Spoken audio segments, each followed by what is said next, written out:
ഹൈപ്പില്ലാതെ വന്ന് ഹിറ്റടിക്കുന്നതാണ് ഇപ്പോൾ മലയാള സിനിമയിലെ ട്രെൻഡ്. 2023 ഫെബ്രുവരിയിലെത്തിയ രോമാഞ്ചം അത്തരത്തിലൊരു സൂപ്പർ ഹിറ്റായി മാറിയപ്പോൾ ഈ ഫെബ്രുവരി മറ്റൊരു ചെറിയ ചിത്രത്തിന്റെ തേരോട്ടത്തിനാണ് സാക്ഷ്യം വഹിക്കുന്നത്. ഫെബ്രുവരി മാസത്തിലെ രണ്ടാമത്തെ വെള്ളിയാഴ്ച ടോവിനോ തോമസിന്റെ അന്വേഷിപ്പിൻ കണ്ടെത്തും, രജനീകാന്തിന്റെ ലാൽ സലാം, നസ്ലിൻ മമിത കോംബോയിലെത്തിയ പ്രേമലു എന്നീ 3 ചിത്രങ്ങളാണ് കേരളത്തിൽ റിലീസിനെത്തിയത്. സൂപ്പർ താരങ്ങളായ സീനിയർ താരങ്ങളോട് മുട്ടി പ്രേമലു സർപ്രൈസ് ഹിറ്റിലേക്ക് നീങ്ങിക്കൊണ്ടിരിക്കുകയാണ്. ഈ 3 സിനിമകളുടെയും ഇതുവരെയുള്ള ബോക്സ് ഓഫീസ് കളക്ഷനുകൾ ഒന്ന് നോക്കാം. തണ്ണീർമത്തനും സൂപ്പർ ശരണ്യയ്ക്കും ശേഷം ഗിരീഷ് ഏടി നസ്ലിനെ നായകനാക്കി ഒരുക്കിയ റൊമാൻസ് കോമഡി എന്റർടൈനറാണ് പ്രേമലു. തണ്ണീർമത്തൻ ദിനങ്ങളിൽ സ്കൂളും സൂപ്പർ ശരണ്യയിൽ കോളേജുമാണ് കഥാപശ്ചാത്തലമെങ്കിൽ ടീനേജിൽ നിന്നും അഡൾട്ട്ഹുഡിലേക്കുള്ള ഗിരീഷ് ഏടിയുടെ ചുവടുവെപ്പാണ് പ്രേമലു. ഭാവന സ്റ്റുഡിയോസിന്റെ ബാനറിൽ ചെറിയ ബജറ്റിൽ എത്തിയ പ്രേമലുവിൽ നസ്ലിൻ നായകനായി എത്തുമ്പോൾ മമിതയാണ് നായിക.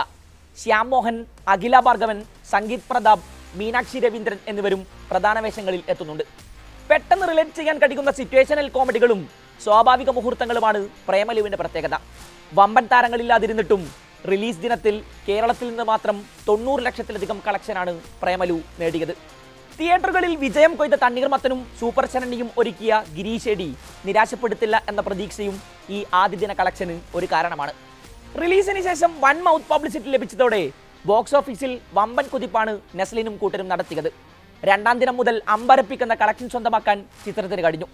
രണ്ടാം ദിവസം കേരള ബോക്സ് ഓഫീസിൽ 2 കോടി നേടിയ പ്രേമലു മൂന്നാം ദിനമായപ്പോൾ ഇത് 2.7 കോടിയാക്കിയെന്നാണ് ട്രേഡ് അനലിസ്റ്റുകളുടെ റിപ്പോർട്ട്. രസച്ചരടിൽ കോർത്തിണക്കിയ പ്രേമലു 4ാം ദിനത്തിലേക്ക് കടക്കുമ്പോൾ 5.8 കോടിയാണ് കേരളത്തിൽ നിന്ന് മാത്രം നേടിയത്.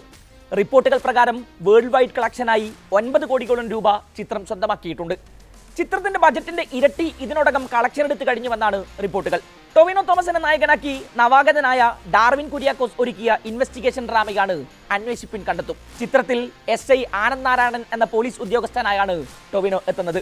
ആനന്ദ് നാരായണന്റെ നേതൃത്വത്തിലുള്ള കേസ് അന്വേഷണങ്ങളിലൂടെയാണ് ചിത്രം മുന്നോട്ട് പോകുന്നത്.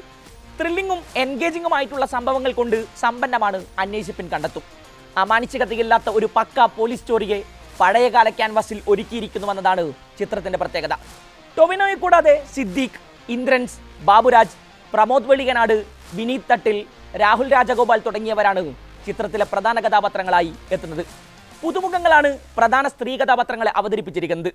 ആദ്യ ദിനം മുതൽ വൻ മുന്നേറ്റം ഉണ്ടാക്കാനായില്ലെങ്കിലും മോശമല്ലാത്ത കളക്ഷൻ അന്വേഷിപ്പിൻ കണ്ടെത്തും നേടുന്നുണ്ടെന്നാണ് ട്രേഡ് അനലിസ്റ്റുകൾ റിപ്പോർട്ട് ചെയ്യുന്നത്. ട്രാക്കർമാരുടെ റിപ്പോർട്ടുകൾ പ്രകാരം റിലീസ് ദിനത്തിൽ അന്വേഷിപ്പിൻ കണ്ടെത്തും കേരളത്തിൽ നിന്ന് മാത്രമായി 1.36 കോടിയും വേൾഡ് വൈഡ് കളക്ഷനായി 3.18 കോടിയുമാണ് നേടിയത്. രണ്ടാം ദിനം മുതൽ കളക്ഷൻ വർദ്ധിപ്പിക്കാനും ചിത്രത്തിനായി. 4ാം ദിവസത്തിലേക്ക് കടക്കുമ്പോൾ കേരളത്തിൽ നിന്ന് മാത്രമായി 4.87 കോടിയാണ് ടോവിനോ ചിത്രത്തിന്റെ ഗ്രോസ് കളക്ഷൻ.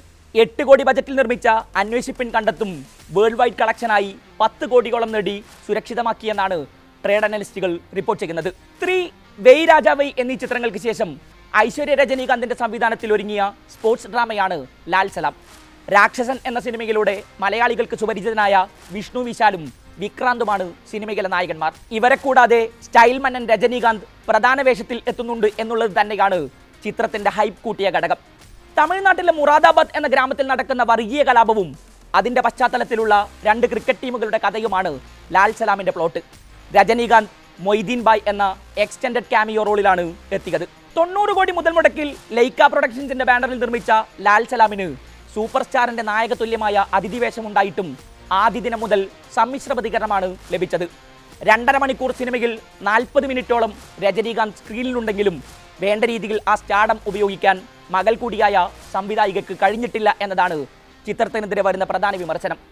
ഇത് ചിത്രത്തിന്റെ കളക്ഷനെയും ബാധിച്ചു എന്നാണ് ബോക്സ് ഓഫീസ് റിപ്പോർട്ടുകൾ. തിരക്കഥയിലും സംവിധാനത്തിലും മുഴുവൻ മേക്കിങ്ങിലും ഐശ്വര്യ രജനീകാന്ത് പഴഞ്ചൻ സമീപനമാണ് സ്വീകരിച്ചിരിക്കുന്നത് എന്നും റിവ്യൂകൾ ചൂണ്ടിക്കാണിക്കുന്നുണ്ട്. ലാൽ സലാം ആദ്യ ദിവസം തമിഴ്നാട്ടിൽ നിന്ന് മാത്രം 3.55 കോടിയും ഇന്ത്യൻ ഭാഷകളിൽ നിന്ന് മുഴുവനുമായി 4.3 കോടിയും വേൾഡ് വൈഡ് കളക്ഷനായി 8 കോടിയോളം രൂപയും നേടിയെന്നാണ് കണക്കുകൾ. ചിത്രം 4ാം ദിവസത്തിലേക്ക് എത്തുമ്പോൾ ആഗോള കളക്ഷനായി 20 കോടിയോളം രൂപ മാത്രമാണ് നേടിയത് എന്നും ബോക്സ് ഓഫീസ് ട്രാക്കർമാർ റിപ്പോർട്ട് ചെയ്യുന്നുണ്ട്. കേരളത്തിൽ നിന്ന് 50 ലക്ഷം മാത്രമാണ് ലാൽ സലാമിന് ഇതുവരെ നേടാനായത്.